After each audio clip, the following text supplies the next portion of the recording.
YPlan is tonight's going out app. We allow people to be spontaneous, discover a great event, book in 2 taps, and go on the same night. We're currently live in London, launched in late November. I've been seeing fantastic traction, looking into imminent international expansion already. So I was an executive director in a city at Goldman Sachs, working on pricing, risk management, and overall data modeling on complex financial products. Sure. Yeah, and Vic is the CTO in the company responsible for the product of the business. And myself, I'm Rytis, I'm the CEO of the business. Used to be at Summit Partners before, which is a venture capital and growth equity fund. And I was responsible for venture investments across Europe. Beforehand, I did my MBA in the US, and then even prior to that, I was an entrepreneur in Lithuania as a teenager. It was a very joint and very organic process. We went through a complicated analytical process as well. Yeah, we went through a long ideation process, basically, just thinking about what's going on in the world, what are the big things that or the regular things that people do in their day-to-day lives, and how what's going on in the world in terms of trends is going to change that. And when we were looking at the intersect of mobile and going out, we realized that actually there is a very natural marriage there. At the time, we were hanging out actually in San Francisco, talking to a lot of entrepreneurs and just seeing what's going on there, and realized that mobile commerce is really taking off as a concept. A lot of people finally have a smart enough phone that is fully transactional. The mobile internet is fast enough, and now is the time to actually do things and transact and consume your real world through your phone. So that was the genesis ultimately. And it was really funny because when it all came together, we were actually sitting that night thinking, what can we do tonight? Like, where do we go? And we have no idea. We're not locals in San Francisco. We just don't know what's going on. And then it all just kind of just dawned on us. Okay, that is going to be the idea. We took a proper lean approach to doing this. So rather than jumping straight ahead and building the app and building the relationships with the event partners, we started off by asking our friends if there is a need for this. Would they be able to invite their friends, let's say on the same day, let's say during lunch, to go with them to cinema, to a movie, and see if these friends would actually say yes. Apparently, even if in London people plan a lot in advance, 2-3 weeks, there was a very, very high number of friends who would just say, yeah, of course, I'll join you for a movie if you're inviting me.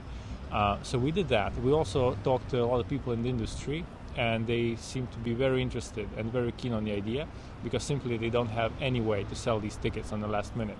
So having that data helped us to build a little prototype, which we developed over about a month in January, February, and tested with like a small group of friends and friends of friends, which provided us with a lot of insights to help us to raise seed round and so on.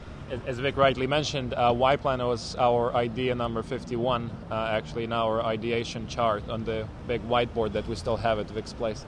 And all along the way, we were testing different ideas with the absolute minimum effort. So that's called minimum viable product type testing. So however you can hack it, asking people or launching just a simple placeholder a page and see whether people who come to your page actually click on the button you want them to click. Is your proposition interesting enough?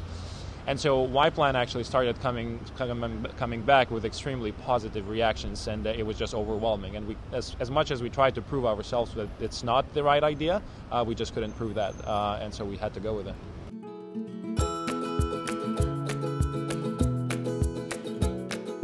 It was not necessarily a discrete moment. While we were testing YPlan, we were simultaneously testing 5 other ideas that were great, and we parked 45 others, even though we thought they were awesome as well. And so YPlan just organically kind of became more and more advanced versus all the other ideas that we had.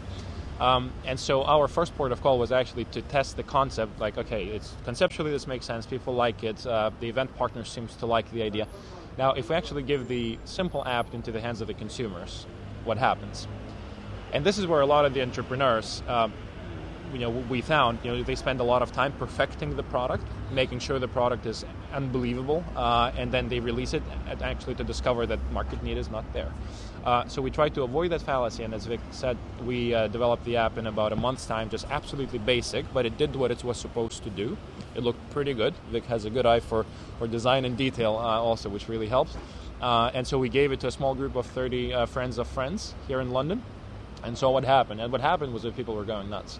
They loved it, they used it every day, and they were telling their friends about it, and friends were emailing us asking if they could try the app as well. So that gave us the confidence that actually not only the conceptual proposition makes sense, but the actual implementation is in the right direction. We started properly exploring YPlan by beginning of last year, 2012. Yeah, so it took us about half a year to get to this exact proposition. So, when you're working 80, 90, 100-hour weeks, it's difficult to spend a lot of time ideating and testing concepts in particular. So we decided we'll jump off the cliff and basically assemble the plane, as we go down. So then we realized that we're onto something big, and that this is a marketplace model.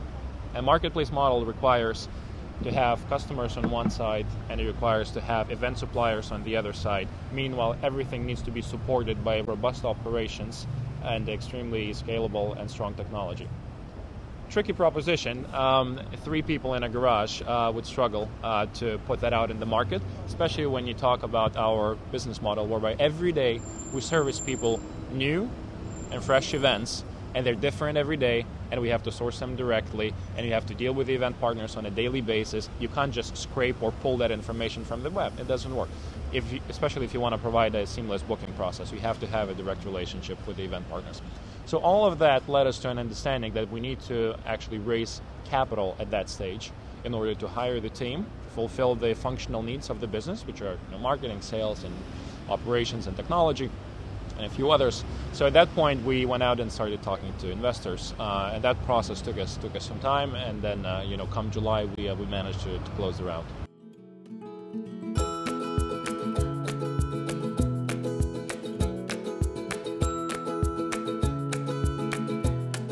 Wellington, first of all, was introduced to us through our friends at Halo. So, we knew what's going on in the mobile commerce market. We just were applying it to a totally different and brand new space and a huge market. Ticketed entertainment in the UK is a $5 billion market. If you break it down by theater, cinema, music, you actually see that seat utilization rates can be as low as 20 or 30% and as high as 60 or 70%. But that's it. All the other seats perish every night. They go unsold. And so there are event organizers who are sitting on a perishable inventory on the day, not knowing what to do with it, and nobody actually does the job for them of helping to sell tickets at the last moment, which is last day. So mostly the evaluation revolved around the market opportunity, validating that both sides of the market actually want a product like this, and obviously it helped that we had lined up by then a very strong team of people to join us from the likes of Time Out and Airbnb and C-Tickets and other companies. So industry professionals who really understand what's going on, seeing our proposition, they were like, yep, that is required in the market. Nobody has done it before, but it will work, and these are the reasons why. And Vik, by that time, also had done a great job of lining up an excellent technical team to help us develop the technology that can scale.